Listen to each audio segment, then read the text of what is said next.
अब मैं आपको एक चीज बताता हूं, पटवारी भर्ती है। आप लोगों को पता है नॉन टीएसपी के 3815 पद है, सभी को पता है। ओबीसी के पद आने हैं 389, 389 पद आने हैं। 389 ये मेल की बात हो रही है दोस्तों, एक बार युवा साथियों तक ये आवाज पहुंचनी चाहिए। पटवारी के 389 पद आने हैं, 389 पद। और आप लोगों को पता हो एक्स सर्विसमैन का 12.5% सीटें आ रही है, 426 सीटें टोटल सीटें आ रही है 426। ओबीसी को मिल रही है 389, यानी 400 से 11 सीटें कम, और 426 मिल रही है एक्स सर्विसमैन को। आगे सुनते जाइए आप, 65 सीटें मिलेगी स्पोर्ट्स पर्सन को, 130 सीटें मिलेगी विशेष योग्यजन को।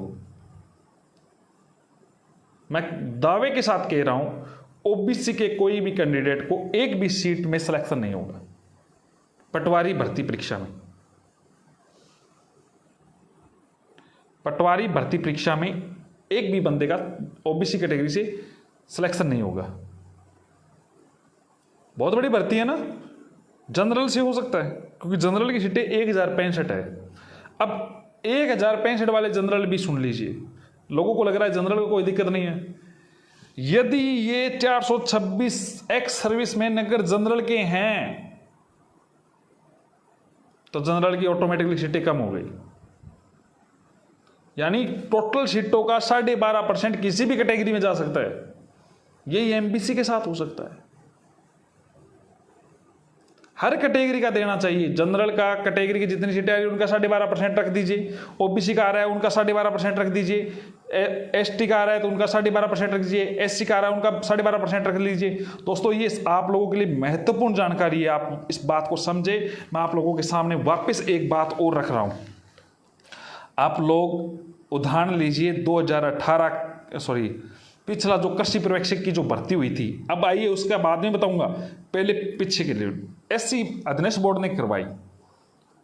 टोटल सीटें थी 1589, 1589। ओबीसी को मिली 231, 231। नोट कर लीजिए अगर आपके पास पेन है तो, 231 सीटें। जनरल को मिली 560 सीटें। कितनी मिली? 560 सीटें। जोड़ते जाइए आप।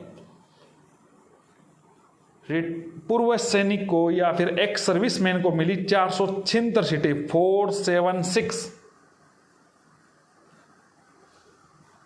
स्पोर्ट्स पर्सन को मिली 31 सीटें, 31 सीटें। फिजिकल हैंडीकैप को मिली 76 सीटें। अब मूल बात पे चले जाइए, मूल बात जो मैं कहना चाह रहा था। रिजल्ट आया, एक भी बंदा ओबीसी का नहीं लगा। 1589 में एक भी सिंगल लगे, एक्स सर्विसमैन में लगे, ओबीसी के थे, लेकिन ओबीसी कैटेगरी से जो तैयारी कर रहा था युवा साथी वो नहीं लगा, एक भी सिंगल। चलो फिर कईयों को लगा जनरल के लग गए होंगे। तो ध्यान कर लीजिए दोस्तों, 560 जनरल की, 231 ओबीसी की, यानी 791 दोनों की सीटें थी। और 791 मैंने कह दिया ओबीसी का तो एक भी बंदा नहीं लगा, मैंने आप लोगों को क्लियर कर दिया। जनरल का भी सुन लीजिए, जनरल का भी बहुत सारा आप लोगों को लग रहा हो कि जनरल का लग गए हो, तो जनरल में आप जोड़ते जाइए 476 ex serviceman, 31 sports person, 76 pH, कुछ भी नाम मात्र के लोग रह गए। राजस्थान पुलिस में युवा साथी 75 में से 70 नंबर लाके बाहर हो गए। कई युवा साथी जिनकी एज में छूट की वजह से वो कैटेगरी में रह गए ओबीसी में, और 75 में 70